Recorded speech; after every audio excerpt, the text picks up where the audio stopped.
Maine Mendoza nanamlay ang karir? Yan at iba pa ang pag-uusapan natin ngayong araw ng Lunes, January 20. Pero bago yan at bago natin umpisahan ang online viewership ng dalawang bigating noontime shows dito sa bansa, ang It's Showtime at Eat Bulaga, ay humiling ako na pakisubscribe ang aking YouTube channel. Paki-like and share na din po, and most importantly ay huwag nyo pong i-skip ang ads na lumalabas po sa video ko. Maraming salamat po mga kaparokya. So unahin po natin mga kaparokya, i-congratulate ang newest segment ng It's Showtime na The Hide and Sing at Showtime Sexy Babe. Dahil kanina po ay nag-pilot episode na po ang bagong segment ng Madlang People Noontime Show. And speaking of It's Showtime, naging successful nga po ang grand finals ng It's Showtime last Saturday, kung saan napagwagian po ito ni Carmel Collado na nag-uwi po ng tumataginting 1 million pesos plus exclusive contract sa Star Magic and Star Music. Not only that mga kaparokya, they made history ngayong taon dahil naabot lang naman nito ang pinakamataas na views na 193,000 sa oras na 2:50 PM. So almost 200,000 views po sila that particular day, which is no doubt mga kaparokya on the part of It's Showtime dahil grand finals nga ng tawag ng tanghalan. Samantala, hindi din naman po nagpahuli ang noontime show ng iconic trio sapagkat nakaabot naman po sila ng 117,000 views sa oras na 12:59 PM. It's a normal number of views with Eat Bulaga since January 1st. Kaya di na masama ang numero na yan ng longest running noontime shows sa bansa. More than an average na po yan mga kaparokya, kahit pa malayo ang pagitan ng views nila sa kanilang main YouTube channel. Again mga kaparokya, grand finals po kasi ng tawag ng tanghalan dahilan kung bakit nakuha po nito ang pinakamataas na view. Samantala, Maine Mendoza mga kaparokya, tumamlay daw di umano ang karir. So yan ay ayon po sa Facebook page na Showbiz Chika Dora na may 184,000 followers, kung saan according to this mga kaparokya ay tumamlay daw di umano ang career ng Eat Bulaga host. Simula nang lumipat ito sa TV5 at sobrang layo na daw di umano ng agwat nila ni Alden Richards. So basahin po natin ang ilang reaction ng netizen with regarding here. Hindi naman nakikipagkompetensya si Mengay kay Alden o kahit kaninong artista. Mas gusto niya naman talaga ang mag-host lang. Hindi matamlay, maraming nag-o-offer sa kanya. Ayaw lang niya, mas gusto niya yung host. Sa EB lang siya at kontento na siya doon. Happy naman siya. Ito si Best Feels mga kaparokya, yung iba kilala po ito. La talaga ba matamlay ang karir niya? Pero yung Alden nyo malamya ang galaw, parang Barbie doll. Ginamit niya lang din si Catherine Bernardo for the career. Tulad ng ginawa niya kay Maine. Alda ba yun?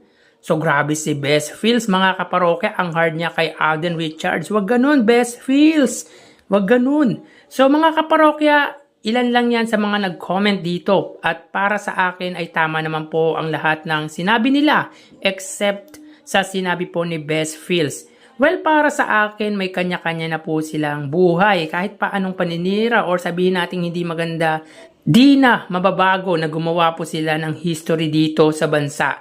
May loyalty si Alden sa GMA at may loyalty din si Maine sa Tito Vic and Joey dahil doon sila nagsimula, and yet Maine has already been getting married and she chose to have a private life with her husband, Congressman Arjo Atayde. For sure, marami na naman pong magagalit sa akin dito, lalo na po yung mga Aldaw fans, dahil sinasabi po nila ang tunay daw na asawa ni Maine Mendoza ay walang iba kundi si Alden Richards. So si Maine mga kaparokya at Alden ay magkaibigan. Yun po ang pinaka-intact na katotohanan. But I could say, ayaw lang siguro talaga ni Maine Mendoza ang mabigat na commitment like ginagawa ni Alden Richard. And yet mayaman naman sila pareho. Kumbaga hindi kailangan ni Maine Mendoza ng mala fairy tale story as an artist. Importante sa kanya yung masaya siya sa ginagawa niya. Yun nga po ay yung pag-host at pagiging asawa ng mabuting congressman ng Quezon City na si Arjo at Taide. Importante mga kaparokya, nasa Eat Bulaga siya at ang loyalty niya ay nasa Tito Vic and Joey. So tara ating alamin ang online viewership ng dalawang bigating noontime shows. Para sa Eat Bulaga, under TVJ Facebook page na may 2.8 million followers at sa Eat Showtime naman po na may 18 million followers. So as of 1:02 PM ang Eat Showtime po ay may kasalukuyang segment na Sexy Babe. Ito po yung nagbabalik na segment ng Eat Showtime. Samantalang ang Eat Bulaga naman po, sila po ay may kasalukuyang segment na Sugod Bahay Mga Kapatid. So dito hindi pa po nagpa-pop up ang views ng dalawang noontime shows. So wait lang po tayo ng konting sandali mga kaparokya. Para po sa Eat Showtime, sila po ay may 8,000 viewers. At para naman po sa Eat Bulaga, sila po ay may 3,600 live viewers. So again, as of 1:03 PM, ang Eat Showtime po ay may 8,000 live viewers at ang Eat Bulaga naman po ay may 3,700 live viewers. So punta naman po tayo mga kaparokya sa TV Network YouTube channel ng dalawang noontime shows. Para po sa Eat Showtime, under po yan sa GMA Network YouTube channel na may 37.5 million subscribers at sa Eat Bulaga naman po under TV5 Philippines na may kasalukuyang subscribers na 2.22 million. So as of 1:04 PM ang Eat Showtime, sila po ay may 15,000 viewers under sa GMA Network. Ang Eat Bulaga naman po under TV5 ay may 21,000 or 22,000 live viewers. So again, as of 1:04 PM ang Eat Showtime under GMA Network, sila po ay may 15,000 viewers at ang Eat Bulaga naman po ay may 22,000 live viewers. So under po yan sa TV5 Philippines. So punta naman po tayo sa main YouTube channel ng dalawang noontime shows para po sa Eat Showtime under ABS-CBN Eat Showtime na may 2.5 million subscribers at sa Eat Bulaga naman po under Eat Bulaga TVJ YouTube channel na may 1.25 million subscribers. So as of 1:05 PM ang Eat Showtime po, sila ay may 75,000 viewers.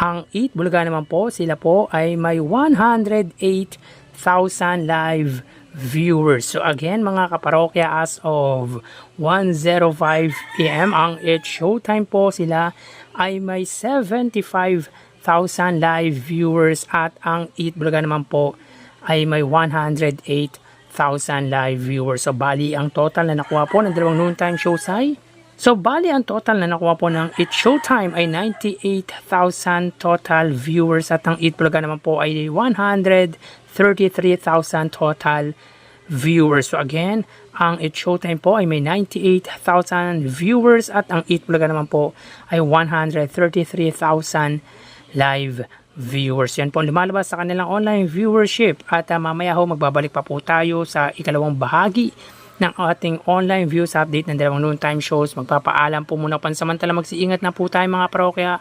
Thank you and God bless.